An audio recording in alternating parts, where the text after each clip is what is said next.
Rise up!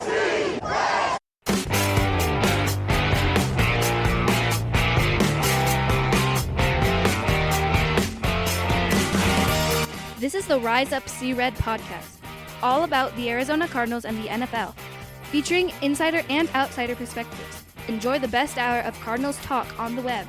Now here are your hosts, Jess Root and Seth Cox.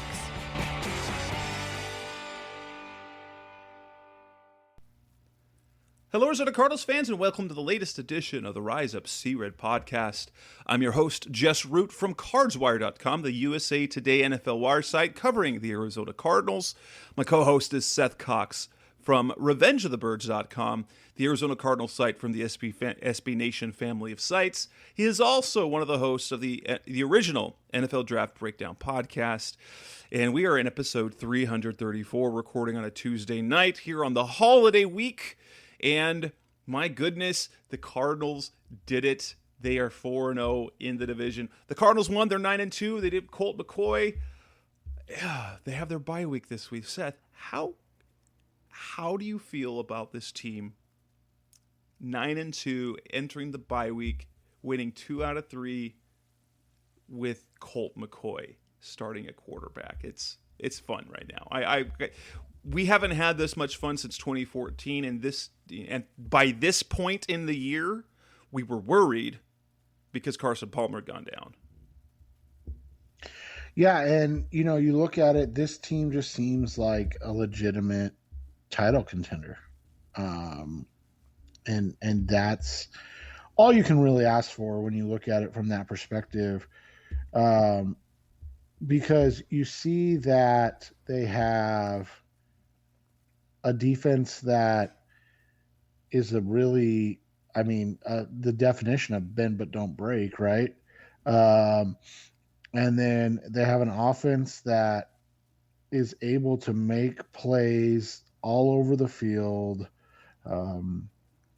with different guys. I mean, you think about the names they're missing, and we know Kyler and Hopkins, but in this game, they were without obviously Chase Edmonds. Obviously, Max Williams has been down for a while, and people will say, well, Zach Ertz is better. Well, yeah, Zach Ertz is a better receiving tight end. I don't think anybody would disagree with that, but I don't think it can be understated how good of a blocking tight end he is.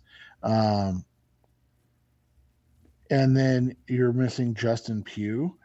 So when you look at, it overall, and the fact that and I know people say, well, ifs and buts, but they were basically 3 missed kicks away from putting up 30 more points on the road and winning.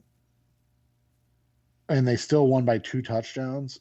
Like, this is just a really good football team. And I think you and I thought that they had a level of being a NFC contender. I'm not going to say Super Bowl favorites, because as long as Tom Brady's breathing, that's just the reality. It's true. Super Bowl favorites. But now, or Super Bowl contenders, but now you look at it and they legitimately should be the favorites outside of Tampa, right? Well, the fact of the matter is they are the most consistent team on both sides of the ball.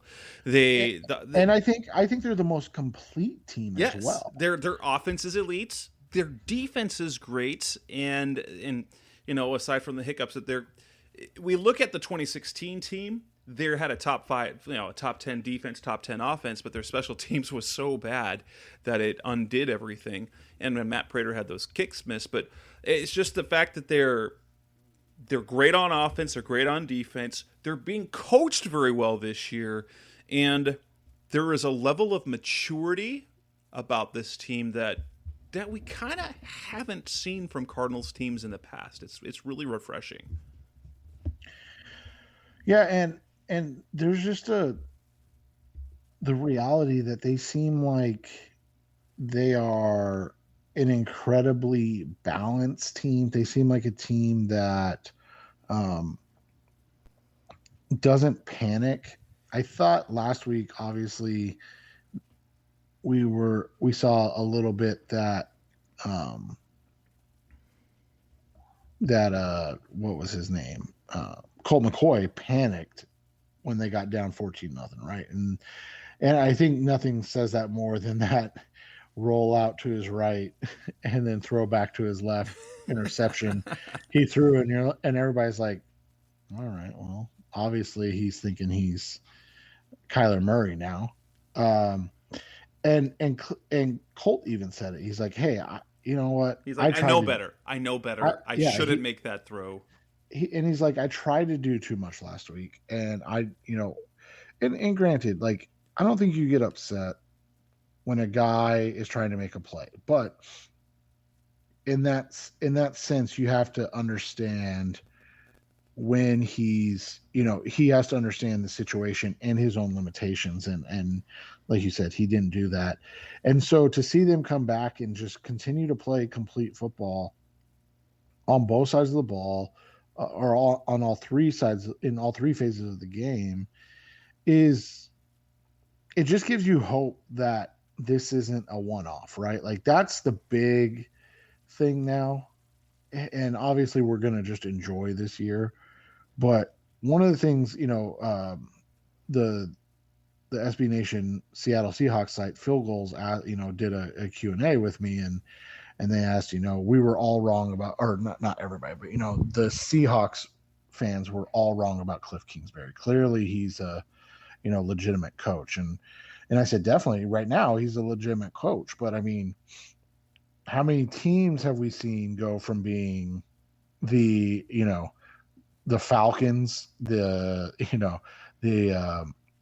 was the other team that just, went to the Super Bowl and now, but yeah, I mean, it turns on a dime quick. So that's the next step. But right now we just get to enjoy it because, I mean, they're winning freaking road or divisional games with Colt McCoy at quarterback, with no DeAndre Hopkins, with no Chase Edmonds. Like, if you and I said over those 3 games in the season, the 49ers, the Panthers, and the Seahawks going into the bye week, that Kyler Murray and DeAndre Hopkins would miss all 3 games, we're saying 0-3. Probably. Yeah. And so to see it where it's not just that they're 2-1, but their 2 wins were just as impressive as their 1 loss was disappointing. And I think that, to me, says the most about this team, is that this team is as legit as we've seen in the last, I would say, since, the Super Bowl team. And obviously with the idea that they're legit in the fact that, they have to get there as well, but they're legitimate contenders in the NFC. And that's something that we've been waiting for the last 7 years or 6 years again. Absolutely. And I've said on this show for a long time, so dating back to the offseason, I felt that this team had a Super Bowl ceiling and everything had to go right. And the fact of the matter is they're living up to that, only not everything's gone right. They lost J.J. Watt. Kyler Murray goes. It was... Now they've had some things. They've got some help and some losses, and Seattle's been surprisingly not good this year. But it's just it's fantastic. I'm having fun with the ride. Well, and real quick, and you're right, Seattle's been bad, but that's the first time they've played Seattle. Yeah, and their win over San Francisco looks more and more impressive this last win, I should say. Yes. The second win over San Francisco looks more and more impressive each week because of what San Francisco's doing to everybody else. It's true. Like, you look at it and you go, okay, they just drill the Bears in Chicago, and okay, that's expected. Like, no big deal. That's not anything. Then they upset the Rams and then drill the Jaguars, and so they've got 3 wins in their last 4 games. They blew. They scored over 30 points in each game, and they held their opponents to a total of 42 points in those 3 games. And the Cardinals beat them 31-17 with Colt freaking McCoy. It's so great, yes. It's great. We're going to talk about the specifics of the show, of the game. We're going to break down the game. How big was it? What was the good in the game? We're going to talk about Colt McCoy as well, because I think in just 3 short games, he has already cemented himself into, in some ways, legendary backup. I know we don't have a great history of backups or in quarterbacks in general, but I think I think he might have earned himself a kind of a long-term stay, even at his age. Some negatives we'll look at: the misses by Matt Prater, the kicking game concern, the lack of playing time for Zaven Collins, and as the Cardinals do not have a game this week as they're on their bye, we will look ahead to the remaining 6 games on their schedule. Which games are most important? What do we see happening? Which ones must they win? And kind of how do we expect them to go on down the stretch? So let's go ahead and get started with that. We've talked about the kind of the status of the team right now, but really, I can't understate enough. So how big was this win? Well, I couldn't oversell it last week. If y'all have listened to kind of the things that I kind of pound my fist about, and it is division games.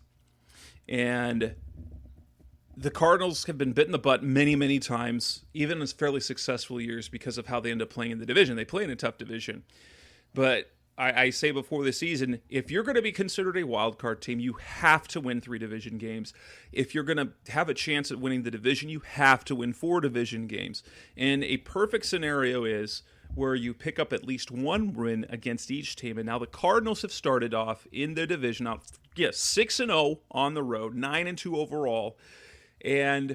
But they are now 4-0 in the NFC West, and they have wins against each team, meaning, and the way things stand now, because the Rams have 2 losses, no one has fewer than 2 losses other than the Cardinals, which means there will not be a divisional team. No team in the division will be able to, no matter what their overall record is, they can't beat the Cardinals on a head-to-head, and they can't beat them on divisional record. So it'll come down to something else down the line, and the Cardinals have already taken care of business. They've got to win against Seattle. They're 1-0 against the Rams. They're 1 against the Seahawks, and they've swept the 49ers, who now look like a playoff contending team.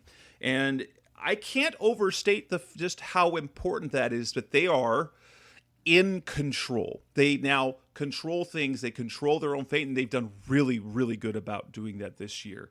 And the other part is important is because in just the level of confidence, literally in 3 games of Colt McCoy, with no Colt McCoy and no DeAndre Hopkins, they improved their status in the NFC. Kyler Murray got hurt when they lost. Green Bay took over the number 1 seed. The Cardinals, after 3 games of backup, are the number 1 seed. They literally improved their status in the NFC with Colt McCoy at quarterback. And with that, I don't think you can say that it is. You can't overstate this of how big that is, because then you're getting a quarterback back who's playing at an MVP level, and you're setting yourself up to roll through the rest of the season. I'm not going to predict that, but you're putting yourself in a position where now the team not only believes in Kyler, they believe if he's not at 100%, that's, and we'll talk about this a little more, they have just as much belief in Colt McCoy for the team as they do with Kyler Murray. They just, Kyler Murray's more special, but this is a team that believes it can win no matter who is a quarterback this year. And we saw when, Chris Streveler went into the game against the Rams, things just fell apart. And I'm on the record as saying it wouldn't have mattered if it was Brett Hundley. Brett Hundley would have had the same result against that number 1 defense of the Rams. So, but I think what this does is mean this team believes that no matter who they have on the field, that they are the better team. Yeah, and that's a big belief to have, and that's important. I think the other thing is that you look at the fact that this team this season more than, anybody really since 2015 is a team that can change their play and adapt to play teams in different ways. Yeah, they don't stop the run well. That's true. But we've seen them go into a slog fest with the San Francisco 49ers. We've seen them play a shootout with the Minnesota Vikings. We've seen them win games, obviously, by what is their MO, which is get ahead and be a great pass rushing team. And so that's the thing, is like when you can win in different ways, that's going to be what's key, in the playoffs. And that's what we're talking about now. Cause I mean, they're virtually a lock to make the playoffs. I mean, obviously we can't say they're in right now, but it's getting close. I wish I knew what their magic number was, because it's got to be getting close to where they're at least guaranteed a wild card position. But that being said, the other thing is, like you said, you set up where you come back and you take on a bad Bears team. Let's just, put it honestly, and we'll discuss that obviously, but you come back and you play a bad Bears team without their special, talents on the defensive side of the ball. Khalil Mack's done for the year. And it might be Andy Dalton, the quarterback. Yeah, and then you've got the Los Angeles Rams at home. That probably is going to be a slugfest, and maybe you can figure out what your problems are at home, right? But then you go to Detroit, and then you get Indy at home on Christmas, and you look at it, like you said, you're set up where you're playing home away, or away and home each game for the next 6 weeks. And that Dallas game on Sunday could end up being the game that really decides the NFC. I mean, that's week 17 and there's still a week left, but if they take care of business like you expect them to, and they go 3-1, you just look at that coming out of the bye, and they go 3-1, where they're at 12-3 with 2 games left. That Dallas game could put them at 13-3 and lock up the 1 seed. And that's what you want more than anything. You want to be able to make a choice if week 18 matters. Come out, get your guys a quarter or a half, like we've talked about before. And you want to dictate the rest of the season. And that's what they put themselves in a position to do. I mean, I think it's amazing to say this. The Cardinals going into the bye and coming out of the bye are the number 1 seed in the NFC. There's not a question. So no matter what happens this weekend, they're still number 1 because they have a full game lead on the Packers. They have a game and a half on the Rams. So the Rams win, they're still a game behind. The Packers win, they're still a half game behind the Cardinals. Now, granted, we know the Cardinals have to stay ahead of the Packers because they hold the head-to-head. But the win was big for a number of reasons, and the fact that they got help. And so that the Cowboys lost and the Packers both lost, and they took care of their own business, and that allowed for good things to happen because the other teams in it didn't take care of business. Anytime you stack wins the way they're doing, 9 wins, you put yourself in a position to where, and now granted at the end of the season, you do want to be playing playoff-like atmospheres where win and move on, that sort of thing. But it also allows some margin for error, such as, you have a stinker here or there. They had their stinker, and that was against the Panthers. They lost a tough one against the Packers. They got their fannies whooped against the Panthers, and if that's the one that they've had, that puts them in a really good position to not only get the double-digit wins, and this is a team now that looks like,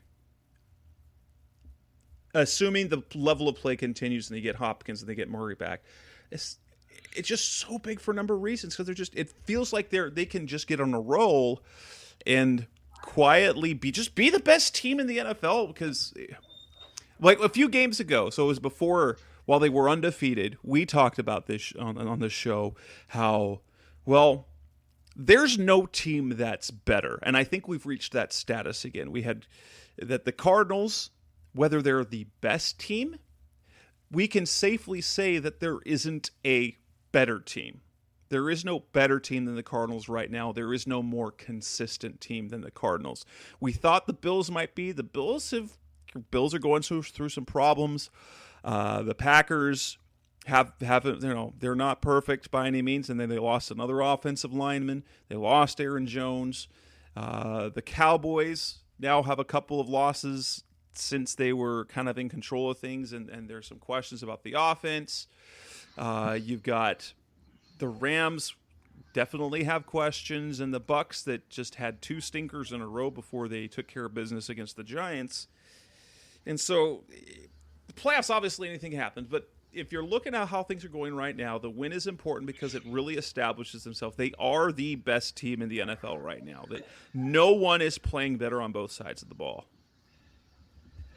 No, and that's the thing with this is that with the way Colt McCoy, led this team and the opportunity they have to really take that step to becoming the number 1 seed in the NFC, it gives you that confidence, as you talked about, where it doesn't matter who our quarterback is. Now, obviously, there's a limit to that. We all know, and not to pick on Ryan Lindley, but if you get to Chris Streveler, right? Like, no longer Chris Streveler, but rather Trace McSorley.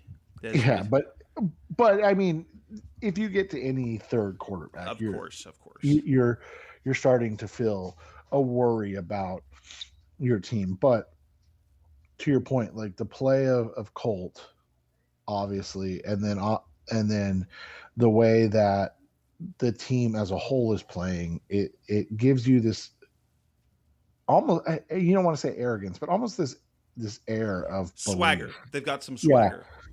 That, you know what, this is a team that's the best in the NFL, and come into our house, we'll go into your house, it doesn't matter, we'll take on all comers, and we're gonna win. So maybe we're just better. Yeah, right, exactly. Maybe we're just better, according to JJ Watt. Yeah, that's it's fantastic. It's the good in the win. So obviously the defense took care of it. They were great on third down. They stayed on schedule offensively.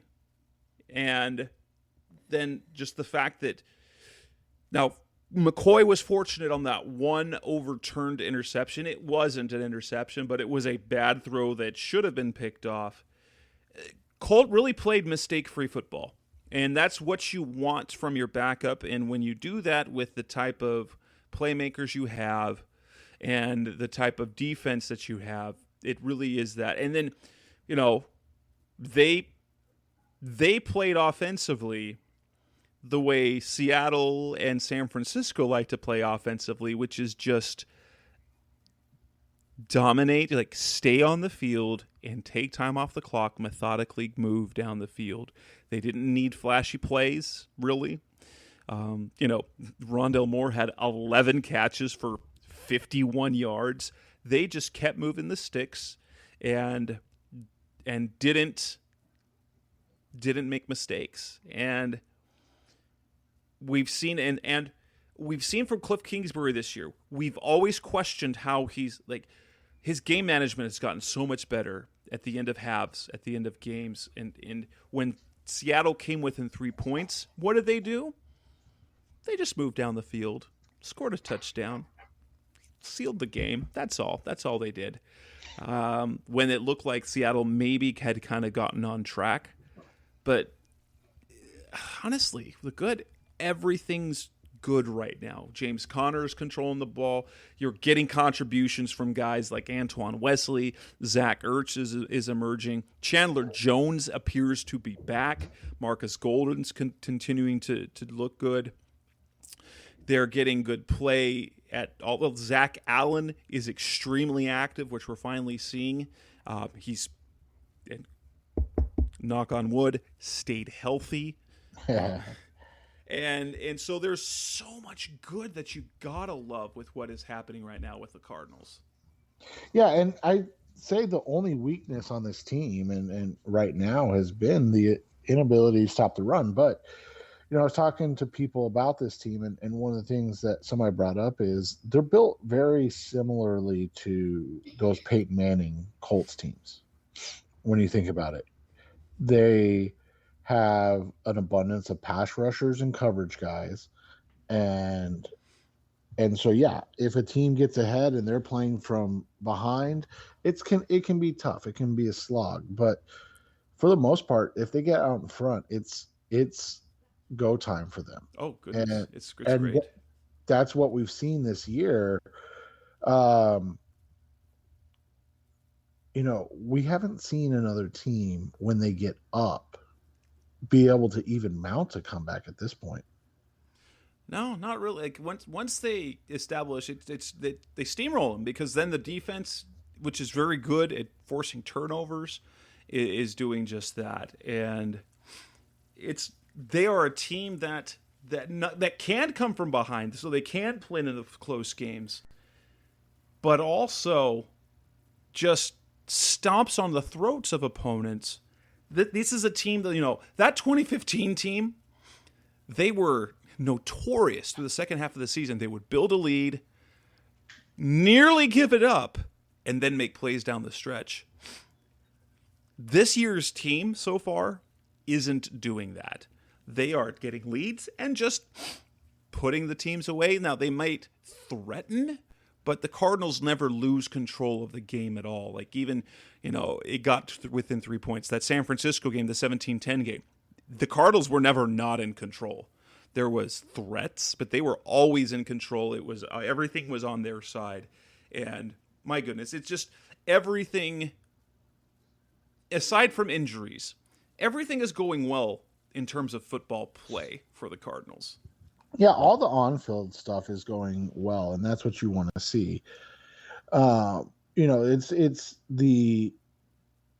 It is the abundance of injuries that is the one thing I think that's keeping all of us from just diving into this is the flat out, the Super Bowl favorites. And I think that's part of the reason you're not seeing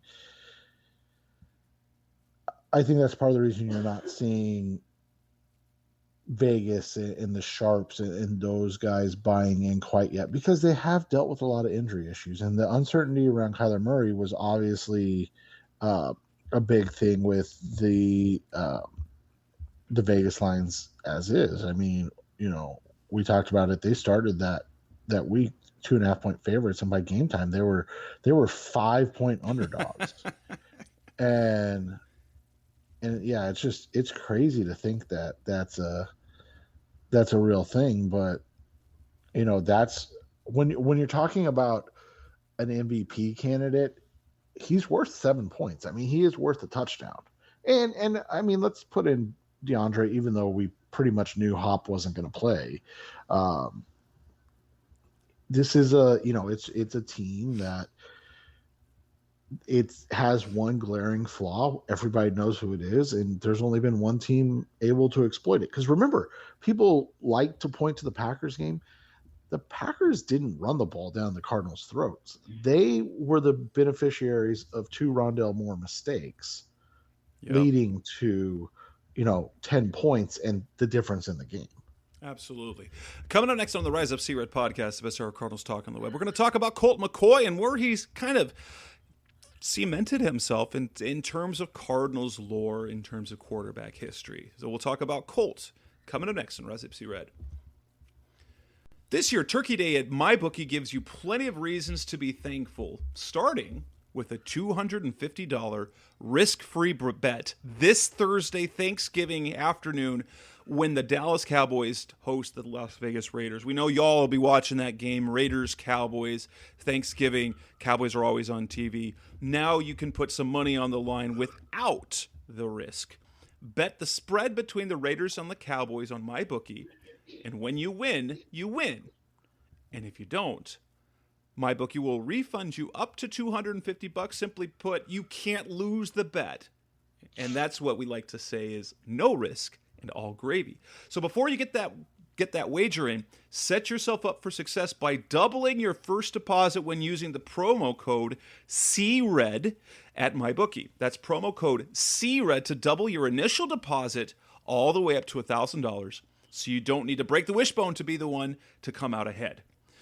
Feast risk-free on Turkey Day with MyBookie, and make sure to stick around for seconds as they gear up for what should be a fun Black Friday with tons of odds boosts that will have your belly and your pockets full. Bet anything, anywhere, anytime with MyBookie. Again, that's promo code CRED at MyBookie for the initial deposit double, and then bet the spread on the Raiders Cowboys with a $250 risk-free bet. We're back on the Rise Up C-Red podcast, the best our Cardinals talk on the web, and we continue to talk about the Cardinals, only we're going to talk about Colt McCoy. Colt McCoy, in my opinion, has reached, in just 3 short games, Drew Stanton status. And what do I mean by that? 2014 now. Bruce Arians was a big fan of Drew Stanton when he signed. In fact, he was like the first free agent signing that they made after Bruce Arians was named head coach. And then they made the trade for Carson Palmer. There was some talk that Drew Stanton was going to be the starter. But he didn't play at all 2013. And when Carson Palmer went down, Drew Stanton very quickly endeared himself to Bruce Arians in a way that he had 100% trust in Stanton to be able to do anything that Carson Palmer would do in terms of winning a game. And I think what Colt McCoy has done in 3 short games, he might have done the exact same thing in the eyes of Cliff Kingsbury, to where we might not see another number 2 quarterback other than Colt McCoy until he's ready to retire. And I firmly believe that sort of belief goes a long way, because once Drew won a couple of games in 2014, Bruce Arians was unwavering in his trust in him. Unwavering. So he had no problem in believing. There are a number of us who believed that had Drew Stanton not gotten hurt, that the Cardinals could potentially, in 2014, have ridden his arm and shoulder all the way to the Super Bowl with the way that they were playing defensively and offensively. Other than that, and then he ended up going down with a knee injury against the Rams, and that ruined everything. But just how big was it? How significant was it for Colt McCoy to not only to have the one game against the 49ers, but then to come back after a struggle to do something he hasn't done in nearly a decade. His last 300-yard performance was in 2014. What do you think that Colt McCoy has done for his career in just these 3 games? I think he's, like you said, earned a spot in Arizona probably for his career, as long as he wants to be here, as long as Cliff Kingsbury's here. You talked about it, like having a guy you trust to come and win games no matter what is a really important thing. And like you said, in 2014, if Drew Stanton stays healthy, the Cardinals felt like they could win a Super Bowl. They were the Philadelphia Eagles before Nick Foles, right? Before the Nick Foles Eagles. Now, maybe they don't win it. Who knows? But you look at it, that's what you want. You want a guy that you can have, that you have faith in, that you believe in. Obviously,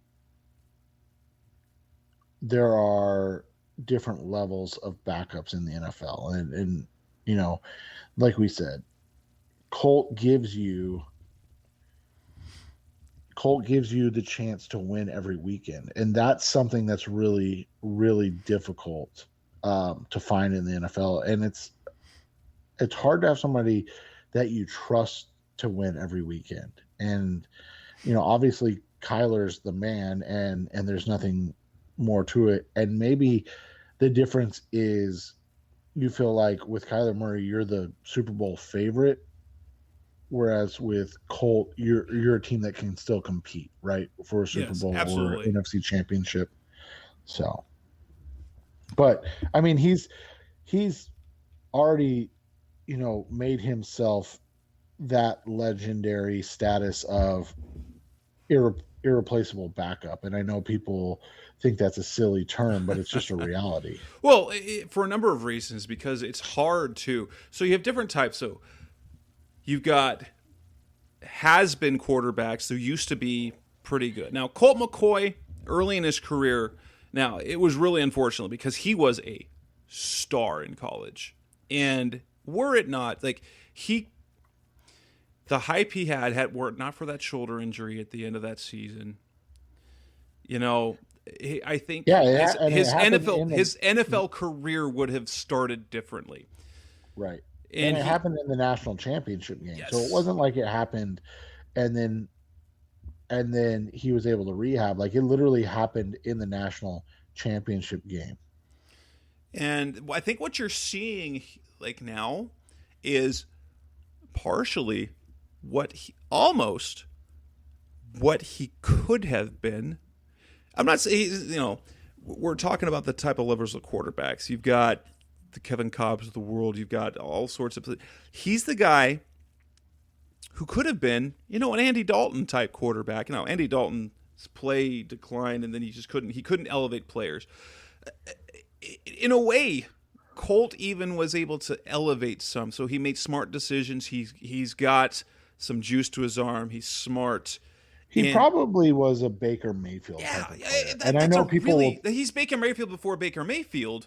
Right, and I know people will think like that's overselling him, but I think people forget how good he was at Texas before the shoulder injury.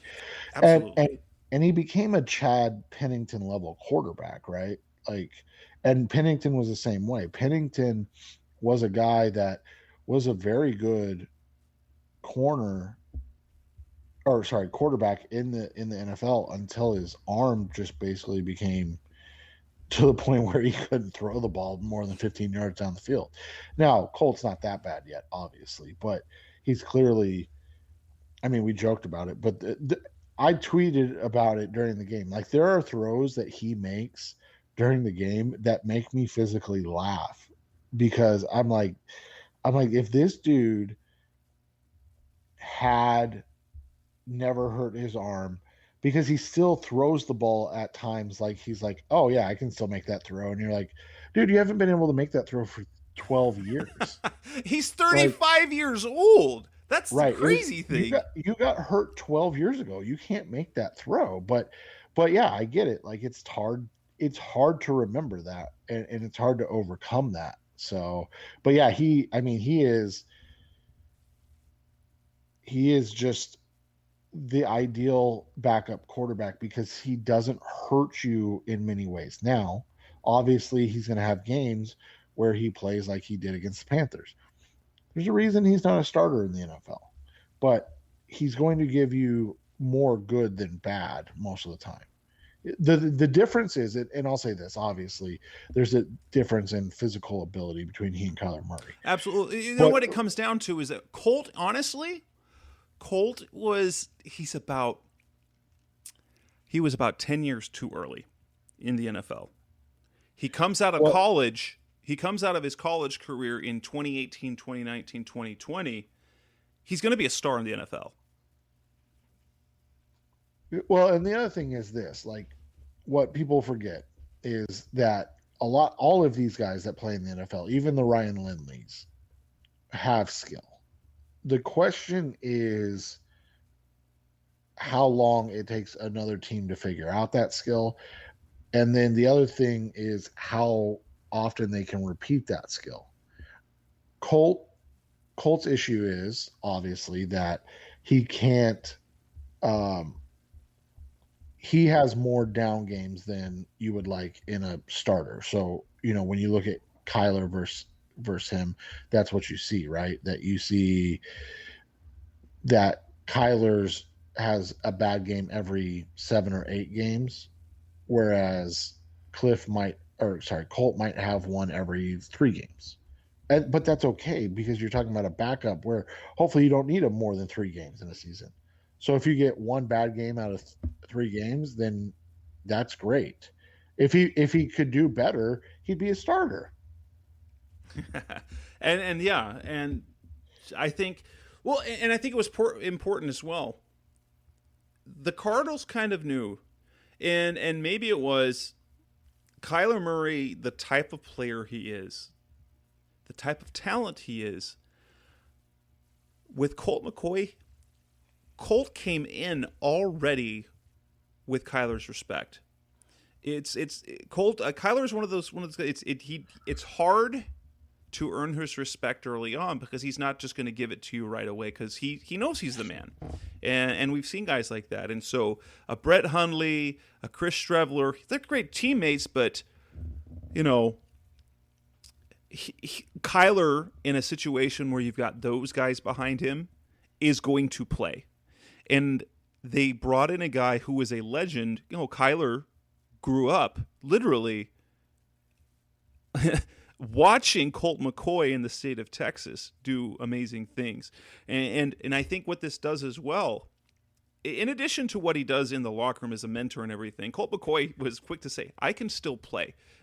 He's like, I can still play. He still believes in himself. But it's just important for the team as it is for Kyler to see, look at how Colt is playing when you're not. So he doesn't have to feel like he did last year. He played the last 5 or 6 games kind of banged up. When he sees a guy like Colt playing at the level he did, Kyler doesn't have to feel pressured to play and perform, even if he's far from 100%. And I think that's I think it might be one of the more understated things is this. If the backup is Chris Streveler or Brett Hundley like a year ago, my guess is Kyler's out on that field like he in this last game and risking further injury. But when you get the play from Colt, he knows that they're in good hands and that they can win. And even though he wants to play, the smarter play for him is to rest and do that. And I think the team as well. You see, like, for example, Budda Baker, who gets hurt last week in practice, he's questionable with the game. He plays. Part of that is Budda's expectation, and part of it is the team saying, hey, we need you to play through this. When Colt's playing at that level, you don't have to tell Kyler to play through it. You say, we're going to get you right, and Colt's going to keep us right where we're at. Yeah, that's a big thing because it allows, like you said, Kyler to come back when he feels 100%. And I mean, you and I can kind of let the cat out of the bag at this point. It's already out there, but they lied the entire time. They said Kyler has an ankle sprain, and they left it at that. And ankle sprains can be interpreted as 2 to 4 weeks, 3 to 4 weeks, 4 to 6 weeks. High ankle sprain, which now granted, apparently I missed this, but against the 49ers, or maybe it was against the Panthers, it was reported that he had a high ankle sprain, and no one else mentioned that ever. That a high ankle sprain, you're never coming back in 3 weeks. Right. And so that was the thing, is he had a high ankle sprain. It was a 4 to 6 week injury. They saw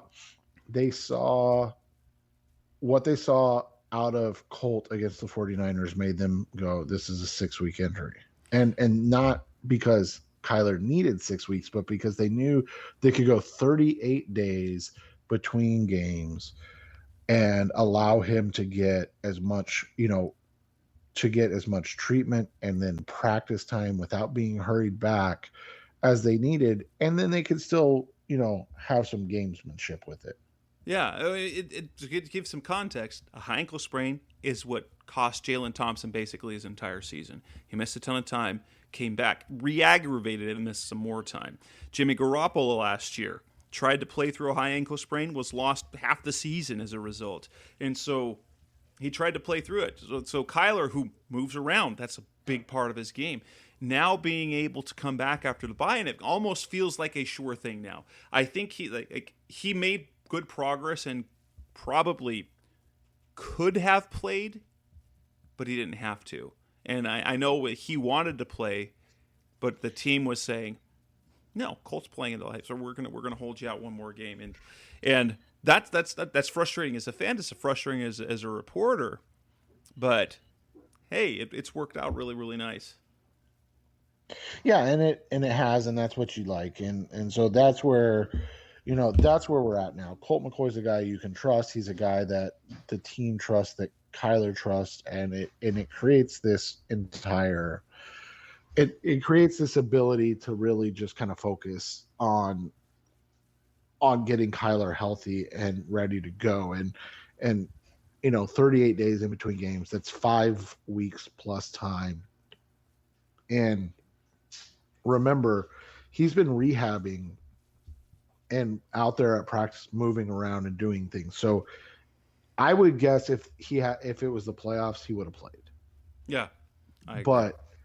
But it was the point where, like I said, he was obviously a no-go going into San Francisco. But after that, it was all about the fact that they didn't have to rush him back. Absolutely. Coming next on the Rise of Sea Red podcast, the best hour of Cardinals talk on the web, let's talk about a couple of negatives. Matt Prater's misses and the complete absence of Zaven Collins. What does it mean? That's coming next on Rise of Sea Red. We're back on the Rise of Sea Red podcast, the best hour of Cardinals talk on the web. I think the most glaring negative from the game was the fact that Matt Prater missed 3 kicks, missed an extra point, missed a field goal, missed another field goal. How worried are you when you saw that? I was worried until then. I remembered, and this was a comment I saw, I think on my site, but it could have been on Twitter. I'm not 100% sure that that Prater just had a baby this week, or his wife and he.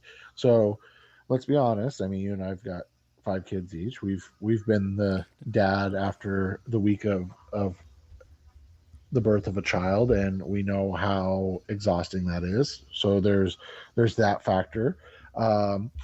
There was one kick that was obvious that Andy Lee just didn't have time to get the laces out. So that's a big factor.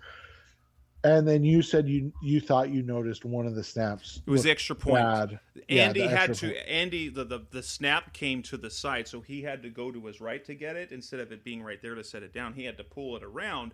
So that had to mess with the operation just a split second. That's the sort of thing. I mean, you've got a new long snapper. Brinkley he'd been there a week. He practiced once before Carolina, but they didn't really need him because they were bad against Carolina. And then they got a full weekend. And so, yeah. The other kick, I don't know. So the first kick, so the extra point, the snap was bad. It wasn't awful, but it wasn't good. The second one was fine, and I think Prater overcorrected, which led it to the wide left. And then the third one is when the laces didn't get Andy couldn't get it turned around in time. And so, yeah. And long snappers, and it's really hard because you don't know how important that battery was. And something I pointed out when they brought in long snappers, the guy that they initially signed, Kyle Nelson, was a long snapper when Andy Lee was the holder back in 2014 with the 49ers. So they'd worked together before. And so they lost that. So you go from Aaron Brewer, who's been the long snapper for a few years now, to Kyle Nelson, a guy that Andy's worked with, to now Bo Brinkley, who he's not worked with, has only been with the team for a week. And his last games in the pros, he long snapped for the Titans for about a decade, and he lost his consistency. It was like 2 weeks in a row he had bad snaps, and that's when he got cut. Well, and you look at it, and I know people will disagree with me, but I'm not worried about Prater and the fact that in that one situation where they were backed up on the 2 or the 3, and he had a solid snap to Andy Lee that allowed Lee to get the punt off. That meant more to me in this game then those iffy, and they are iffy snaps on field goals and extra points. Like, yeah, he's got to clean them up, but let's be honest, in that clutch situation, he had a perfect snap in a really important spot. Because remember, that was it where the game was still relatively close, and a bad snap and a safety, and then they get the ball back, could have just completely changed the momentum of the game. Absolutely. And the other thing to look at would be the complete lack of snaps on defense for Zaven Collins. I wrote about it on Monday, and Vance Joseph was asked about it. So we saw that starting with the game against the 49ers, Zaven Collins was replaced in the lineup from Tanner Vallejo. So he gets the snaps there. We thought, because Zaven was coming off the shoulder injury, that maybe he just didn't have the reps for the game prep, especially against a complex offense like Kyle Shanahan's 49ers team with all the motion. But then against the Packers, Zaven doesn't play initially. Vallejo is the starter. Now Vallejo gets hurt, and Zaven comes and plays the rest of the game. And I actually asked Cliff about Vallejo in the lineup, and he said that he earned those snaps. Okay. This week, they've had a full week. Tanner Vallejo didn't practice. And now he's put on injured reserve without 3 games. And so you're like, oh, okay, so Zaven obviously played. He didn't play a single snap on defense. Not a single snap. In fact, their base defense, they changed it because their base package included Isaiah Simmons, Jordan Hicks, and Zaven Collins. And what they were doing is they were putting Isaiah out on the edge, basically as an outside linebacker, where he can play the run, where he can play coverage if they use the running back in coverage. And then you'd have Hicks and Zaven off the ball. And then when they replaced Zaven, they were put on Tanner Vallejo initially, but now that Vallejo's out, rather than just putting Collins back in, they completely changed it, put Simmons back at the inside position, to the Mo position next to Hicks, and they brought Marcus Golden in. So they'd rather have Simmons Golden on the field than Collins Simmons. And Vance Joseph said to reporters today, Tuesday, that he got, Collins was injured for a couple of weeks, and so he's lost some progress. But let's not overstate the fact. The fact is, he's now behind, and they don't trust him enough to play on this what is potentially a championship defense. Now, am I worried about that? No, but it's just interesting how things have gone this season from being week 1 starter to Jordan Hicks, you're not going to be able to compete for the starting job, to, okay, they found a package for him, and now they're just not playing him. Yeah, and it's tough, man. I mean, we talked about it last week. His transition was going to be difficult, and then I think, and you and I are just as guilty, and we did not, or we undersold how difficult the transition would be going from, a Tulsa, a 3-3-5 and defense at Tulsa to the NFL would be. And I think you and I got caught up in the hype. I mean, he's a fantastic prospect still, don't get me wrong. And I still expect him to be a good NFL player, but we fell into the fandom hype as opposed to putting on our analytic or our analyst glasses and looking at, hey, like, this is a guy that played in an unorthodox defense at a smaller Division I school and had one dominant season. Now, those aren't issues by any means, but they're realistic things, and we also got caught up in the fact that Steve Keim said, hey, he's the starter, and we expected, okay, like, hey, they're going to let him learn on the job. And I think you said something poignant about it off the air. If you want to share that, I mean, I don't want to take credit for it. I thought your statement was 100% accurate, though. Go for it. Say what? Oh, and you just said, like, they're so good they can't afford his mistakes at this point. Right? That's exactly that. And I think that's a really poignant thing of people mistake physical ability for being good when it's like, hey, did you see that play Zaven Collins made 7 yards down the field and blah, blah, blah. And everybody's going to, tweet it and send it out, and it'll be a great, tackle 7 yards down the field. And then somebody that knows more than you and I is going to go, well, if he knew his keys, he should have made that play 2 yards in the backfield. And that's what it is. They'd rather a guy make a read and make a tackle 2 to 3 yards as opposed to a guy that doesn't make the read and gives up 8 yards but makes a fantastic tackle 8 yards down the field. And those are just small things. And I don't know if you saw it on Twitter the other day. There was, and this was after the Panthers, debacle, and so people were definitely in their feelings, which is, it happens. Collins did not have a good game that game. Well, but there was a play at the goal line. I believe it was. Was that the one where he got face masked, like he got stiff armed by Cam? Yeah, I think it might have been, but it was, they ran a jet motion, and on the jet, Chandler Jones crashed, and then,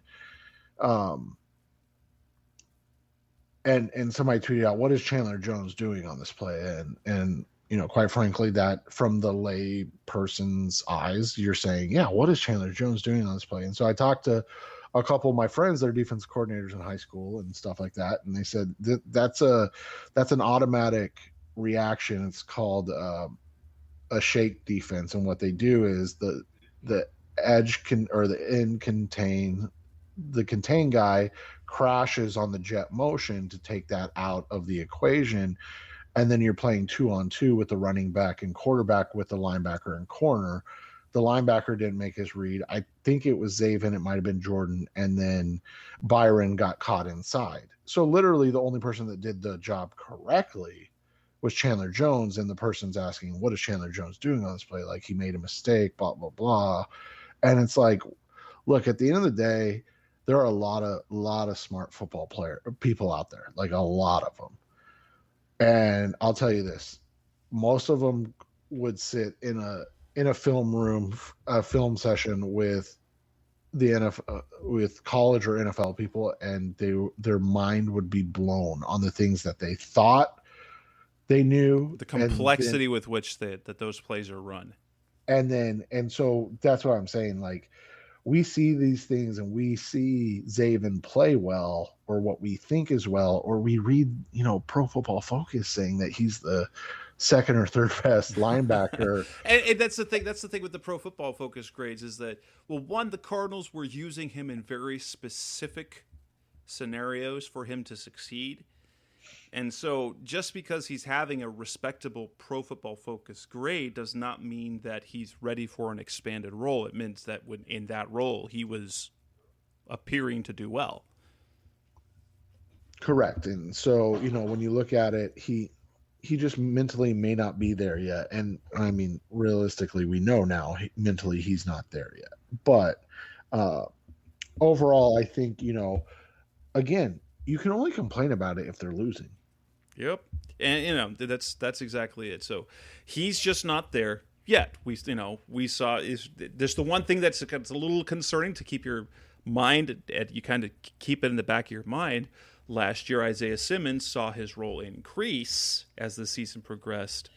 Zaven Collins is seeing his role decrease. That said, they're on a really good team. Championship aspirations, like legitimate championship aspirations. He's not the only young player that has seen his playing time disappear. Josh Jones, whom they raved about, he's been replaced. They're reaching the point in the season where they're not just competing for the playoffs, they're competing for the number one seed, and so they can't be as tolerant for mistakes when there is much less room for error for what their potential is. And so that's pretty much the case there, which really, it actually is making me more impressed with the play of Marco Wilson, because he continues to play every snap, and he's been far from perfect, but he has been smart this year. I think that is the most impressive thing, is that Marco Wilson mentally has done immensely well when it comes to coverage. We haven't seen, it doesn't feel like we've seen many busts on basically as a result of him. He's physically sometimes getting beat. He's sometimes given too much room. But the fact of the matter is, he's not making mistakes that are going to cause them to decide, hey, we need to put somebody else, a guy like Antonio Hamilton, in whom they were quite impressed with playing in the slot. And so Zaven will get his time. I'm not worried about him yet. It looks like he will be a very good player, but it's just something to think about right now. And coming up next on the Rise Up C-Red podcast, the best hour of Cardinals talk on the web. Let's go to the last segment of the show. Normally we would be previewing opponent, but instead, let's look at the remaining 6 games. Which games are most important? How do we see things playing out? And which games are kind of their must-wins? That's coming up next on Rise Up C-Red. We're back on the Rise of C-Red podcast, the best hour of Cardinals talk on the web, and let's talk a look. The Cardinals have 6 games on their schedule. This is how it plays out. They've got the bye week. Then they're on the road in Chicago. They return home for Monday Night Football against the Los Angeles Rams. They're on the road against Detroit. They come home on Christmas evening to play the Indianapolis Colts. They head to Big D in Dallas to play the Dallas Cowboys in Week 17, and then return home to end the season at State Farm Stadium against the Seattle Seahawks. As we look at those 6 games remaining on the schedule, if you were to, what do you see as their most important games on the schedule? I'm going to name 2, but I want to hear your 2 first. Or which ones you think are biggest? I think the 2 biggest are going to end up being Indy and Dallas. That back-to-back Sunday games. They get Indy at home, then they go to Dallas on the road. I know that Indy's playing a lot better, and then I think Dallas is still going to be in a position where they're fighting for, competing for that top spot. And so those 2 games I think are going to mean the most, and I'll tell you why after you give me yours. And I'm going to downplay Indy simply because it's an AFC game. Because the Rams are so close, I'm looking at the 2 big games on the schedule for me: the Rams game at home and the Cowboys game on the road, because those will have, I think they will have the largest implications for their seeding. Beat the Rams again, they probably lock up the division, because that means they will have the season sweep over the Rams. And assuming they take care of business on at least 2 other teams on their schedule, which are bad teams, that gives them 12 wins, and that gives the Rams another loss, who already are a game and a half behind. And so though that and Dallas, which obviously could be for playoff seeding as well. And I downplay the Colts game because it won't really have any, other than the win-loss, it won't have any tie-break implications for the division or the conference, other than the win and loss. Although the Colts game, that's important for, the run defense to see where they're at the end of the season, and then a potential Super Bowl matchup. Yeah, and one of the things that, when you kind of look at it, the reason I'm semi-downplaying the Rams game is because I think that they're going to come out and lose this week to the Green Bay Packers. So that'll drop them down a game, and that'll keep the Packers within a game. Now, if the Packers continue to play poorly offensively, even though the Rams are playing very poorly offensively too, then and the Rams win, I think that Rams game becomes the most important game, because basically what that game will do is give you a 2-game lead over everybody for the 1 seed, and then a 2.5 game lead over the Rams for the division. And that's the big thing. And so you might say, well, you don't want to lose that game, but if the Rams beat the Packers, then beating the Rams becomes basically the most important thing. The Packers beat the Rams and you lose to the Rams, yeah, it hurts, and obviously you'll drop down to that 2 spot. But the Packers have 3 tough games left, or maybe it was 4. I got to go back and look, but the Rams being one of them, obviously. So they're going to lose a game too. I think that Indy Dallas back to back is going to really define if they're going to be the 1 or the 2 seed. Obviously, if they lose to the Rams, the division is all of a sudden a question mark. But I really do think the Packers are going to beat the Rams this week, and it's going to extend the Cardinals, NFC West lead to basically 2.5 games with 6 to go, and a head-to-head. And then if they win that head-to-head, it's all but over at that point. And I look at the schedule, the remaining games. I see that there are 2 absolutely must wins, not because of the importance, but because they're bad teams. They have to beat the Bears. They cannot, you can't lose to the Bears and you can't lose to the Lions. Those are 2 more wins to get you to 11. Taking a look at how the Seahawks are going, I don't see things going well. So unless they get on a roll right now, I have a hard time thinking that week 18 will be, I don't know what to think about that game yet. But they should beat Seattle based on what we're seeing from them right now. That's a 3rd win that gets them to 12 wins.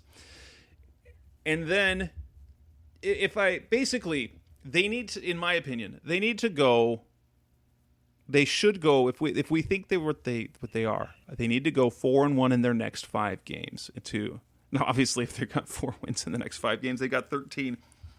Then they're going to have 13 wins. They're going to have 13 wins, which is absolutely fantastic. But you have to beat the Bears. You have to beat the Lions. There's simply no question about that. Those are absolutes you have to get, because if you mess up against them, then you kind of put everything up in the air again. A Rams win locks basically the division in. Beating the Cowboys basically locks up the conference, because you kind of taking care of anything. And then the Colts game, other than the fact that it's at home and they've had issues at home, you want to see them win that. But it's, of all the games they have left, I think the two that they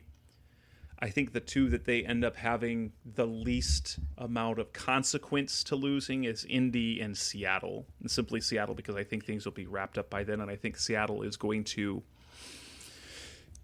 There's a good chance that they'll have that they've checked out. They might be checked out by then.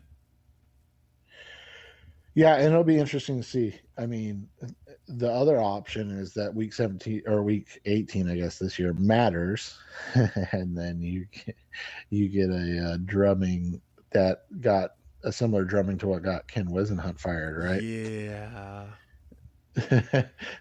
I mean, that could definitely be a fun one. Give them the 58-0 back at them. Yeah, and so, but yeah, I like that the Cardinals have winnable games, so they've got wins they can stack. I think right now you're looking at, they shouldn't go 3-3, because if they go 3-3 the rest of the way with Kyler Murray back, then they're not as good. They're simply not playing well. But 4 wins, I mean, we should be looking at a 13 or a 14-win team, which, wow, that's fun. A 13 or a 14-win team that's healthy going into the playoffs, and you have the potential of J.J. Watt coming back as well. Not going to count on it, but you have that potential of him rejoining the team when the playoffs come. Which, yeah, and that would be huge. That would just awesome. be a huge morale boost, wouldn't it? Yes, it would. And especially if you could get that number 1 seed, lock up the first round bye, and then you get to play whoever in round 2. Gosh, that's that's going to be some exciting stuff. I like the schedule the rest of the way. If I had to predict how things are going to go, I think they're going to come out. Okay, I think they're going to come out and win the next 3 games, and I'll say on a conservative side, they're going to win 3. They're going to lose to Indy, beat Dallas, and maybe because they've got it locked up, and you've got a Colt McCoy game, or maybe a Trace McSorley game by then, in Week 18 in a game that doesn't really matter against the Seahawks. But I think conservatively 4-2, with 5-1 being reasonably optimistic, and honestly, they could roll the rest of the way, which would be stupid, and have a 15-2 season. That'd be absurd. How magical would that be? Yeah, and I think that they finish up 4-2. I think they lose 1 game, and then I think that week 18, like you said, it just doesn't matter. And I'm just guessing they lose that game because it doesn't matter. But they, if it's Colt, I still wouldn't be shocked if they beat them. Honestly, it would be really good to see, especially Seattle. I don't know what to think about them. We've seen them rally, but this team that Seattle team looks. They look like there's too much infighting for a rally, and when it looks like they finally hit their breaking point. Honestly. They lose Chris Carson. They're just not good enough defensively. Offensively, they're going through some struggles, and it looks like the run is finally over, and maybe the team around Russ isn't good enough, or honestly, because of the missed time and the off-season questions, maybe he doesn't quite have the same fight to him to rally his team back when there's a little bit of unhappiness towards the team still, and he might be already looking ahead to the offseason when he's going to get himself traded to, Denver. Right. Yeah. Denver or Indy. Yeah.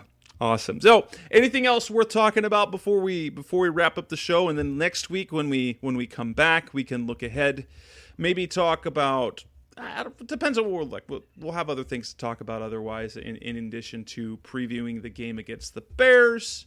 Anything else for the good of the order, Seth, before we wrap things up? No, just appreciate everybody listening, and glad that the first half of the season has gone well.